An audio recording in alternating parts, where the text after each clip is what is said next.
Speaking of physique, you and I both have we've been bigger than either of us is now. Is that right grammar? Did I use the right grammar? Yeah, that was There very was R now? yeah, beautiful. You were clearly a writer. Do you want Do you want to? You've been a lot bigger physically. Do you like I don't know anything about like if you had epiphanies or if you like just went on a crash diet or what. I have no idea. I remember a deep past memory of you being both because I don't know why you lost or how you did it either. I just started eating like shitty like carb free alcohol sugar candy bars and then like doing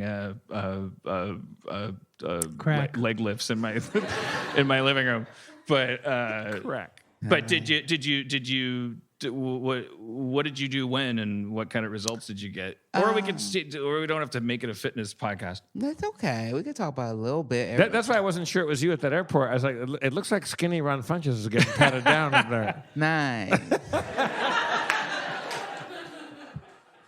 Oh, okay, let me ask you. This is an easier question about that same topic. When you see a photo of yourself from years ago, Okay. does it make you sad or happy when you see a photo of yourself where you look way bigger than you are now in your mind's eye, and so someone goes like, "Hey, look at this photo from New Year's Eve years ago." Like, does it? What emotional impact does that have on you? It's a little range of emotions. I mean, I'm proud of myself for making changes and for doing it. Just doing the hard work to do that, and that makes me proud. It makes me sad sometimes that I ever let myself get to that point, because sometimes and it's not about the weight, but I can like look at the pictures and I can see my eyes and I can see like, oh, you don't look healthy at all, and I just look back and I go, that was a bad time period in general. Just psychologically. Yeah. Like you're smiling and you're supposedly happy, but you're I'm able not. to see. Yeah, I'm able to see and go like, oh, you're upset about your divorce. You're worried about your son. You're not eating healthy at all. You worked out once a year, and so it's just like looking at that person and then being like, oh, I feel like come here, little puppy. I love you, but now it just makes me focus to just keep at it and be healthy. And my goal is I want to be my healthiest when I'm 35, so I got a few years. Fuck you. Thank you. I am aware that my success level is quick.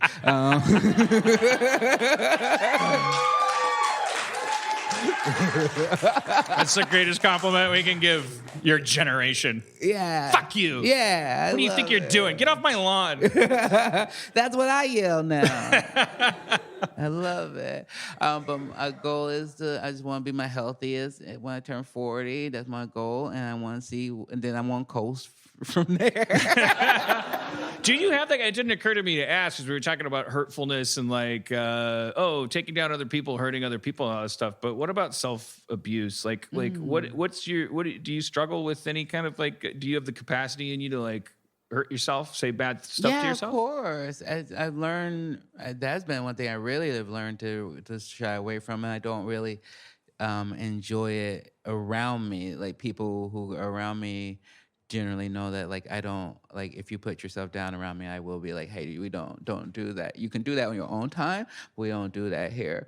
To other people. Yeah, because I just like I don't like it. I don't enjoy it. I used to do it a lot, but it never served anything. Is it because so if I put myself down around you, is it just your empathy and going, hey, don't put yourself down, or are you actually thinking, you know what? Like Sarah Silverman told me at one point, she's like, self-loathing and self-love or whatever the opposite supposedly is, it's all the same bullshit. It's your head way up your ass. Yeah. Like, in a lot of ways it is. Because she was working with young me and was like calling me out right away. I was like, what the fuck is the difference between you hating yourself and loving yourself? It's all about you. It's you going, oh, look at me. And it's like, who are you to judge? You don't get to fucking judge. And to me, when it's talking about the people around me, or people I've dated or thing around me, I've always been like, look, I like you.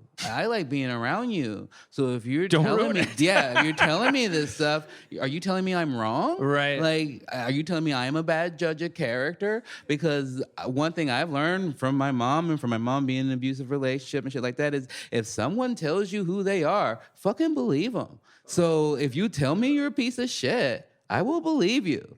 So you either do or don't. Right. Yeah, you may as well just yes and them because, like, if you don't want to get into a tango with them where your job becomes to talk them out of it. Yeah, that's a waste. That's not going to help them or you. It's a waste of my energy. Life is rough, no matter. Why do we have to? And our brains are so fucking powerful. You know, like I can't fight.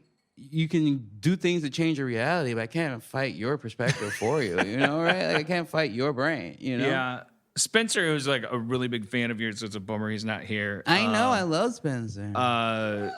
He said something like many years ago, which is like really like we kind of plucked him out of his parents' basement and took him on tour in the That movie I gross. made about myself. I know there's nothing healthy about any of it, but I remember him like in the context of that documentary, like actually having a valuable takeaway from it, which I never got, which is everybody is so focused on themselves. They have such shit to work out, so many things to worry about with themselves. They're not, you may feel like they're thinking about you, but they're not so caught up in you. That and there's something there that's more like, it's like you can understand that, but realizing that, i.e. making it real, takes therapy. It takes a bit, or like just go take a piss in the street.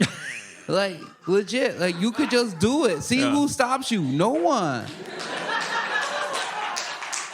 Yeah, go broke and ask for a quarter on the corner and see how many people are caught up in your I think one. Have a family member die. But be a family member that dies. Yeah. See how quickly people move on. They're Teflon. You don't have to worry about your scrambled eggs dirtying anyone's pan. Like, you're gonna slip right off of them. It's almost worse news than you thought. But are you in therapy regularly? Yeah. Shout out to Donna. How do you know? Like, my therapist at the end of my last couple sessions. Now, this is not a humble brag because I obviously need more therapy than anybody. But my therapist's last couple of sessions is she's done this thing where she goes, "So you want to schedule? What do you want to do? You want to schedule next week, next month?"